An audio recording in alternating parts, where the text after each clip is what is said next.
સરહદી એવા કચ્છ જિલ્લામાં સીમા સુરક્ષાનું કામ જેના શિરે છે તે આર્મી બીએસએફના જમીનને લગતા તમામ પ્રશ્નોનું તાત્કાલિક નિરાકરણ લાવવામાં આવશે તેવું કચ્છ જિલ્લા કલેક્ટર શ્રી મહેન્દ્રભાઈ પટેલે જણાવ્યું હતું। ખાસ કરીને જિલ્લા કલેક્ટર તરીકે ચાર્જ સંભાળ્યા બાદ રેકોર્ડ બ્રેક કામગીરી કરી રહેલા શ્રી પટેલ આજે તેમની મહેસૂલ વિભાગની ટીમ સાથે લખપતના કોરી ક્રીક વિસ્તારમાં પહોંચી ગયા હતા અને આર્મી વિભાગ દ્વારા લાંબા સમયથી અહીં સલામતી સંકુલ બનાવવા જમીનની માંગણી કરવામાં આવી હતી। તે સ્થળનું જાત મુલાકાત લઈ નિરીક્ષણ કર્યું હતું અને આગામી દિવસોમાં યુદ્ધના ધોરણે આ જમીન આર્મીને ફાળવવામાં આવે તે પ્રકારની કાર્યવાહી કરવાનો સૈદ્ધાંતિક સ્વીકાર પણ કરવામાં આવ્યો છે। આજે કચ્છ જિલ્લા કલેક્ટર શ્રી એમ.એસ. પટેલ, DLRIના અધિકારી શ્રી પટેલ, અબડાસાના પ્રાંત અધિકારી, લખપતના મામલતદાર, લખપતના સર્કલ ઓફિસર તેમજ ભુજ આર્મીના અધિકારીઓ સહિતનો કાફલો જિલ્લા કલેક્ટરની આગેવાની હેઠળ લખપતમાં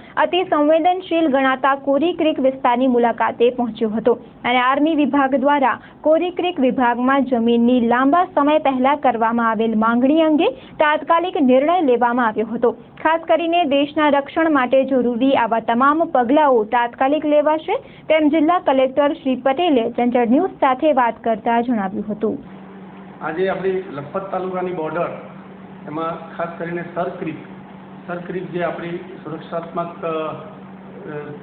રીતે બહુ વ્યૂહાત્મક જગ્યા છે ત્યાં બોર્ડર વિંગ અને બીએસએફની હાજરી છે, ઉપરાંત આપણી મિલિટરીની પણ હાજરી છે। ત્યારે 3 દિવસ પહેલાં બ્રિગેડિયર સાહેબ અહીંયા મને કોલ ઓન કરવા આવ્યા હતા ત્યારે જમીનના પ્રશ્નો અંગે ચર્ચા થઈ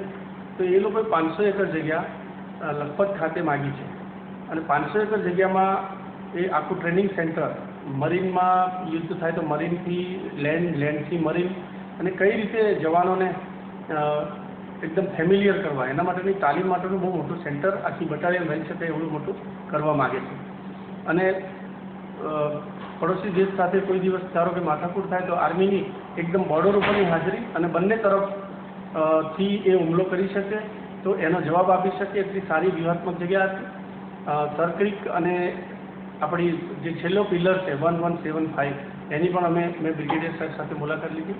આજે જ અમે એમને NOC આપી દેવાના છીએ, માપણી પણ મેં આજે કરાવી દીધી છે અને તાત્કાલિક યુદ્ધના ધોરણે આ જગ્યા આર્મીને સોંપાય એવો હું પ્રયત્ન કરીશ। મેં BSF, કોસ્ટગાર્ડ સાથે સાથે નેવી અને એરફોર્સ આ બધાના જેટલા જમીનના NCO હશે એ યુદ્ધના ધોરણે પૂરા કરી અને આપણી સુરક્ષા કરતી તમામ એજન્સીઓને જમીનની કોઈ મુશ્કેલી ના પડે એ જોવાનું વહીવટીતંત્રએ પ્રાથમિકતામાં લીધું છે। યુદ્ધના ધોરણે મેં આ કામગીરી કરવા માંગુ છું।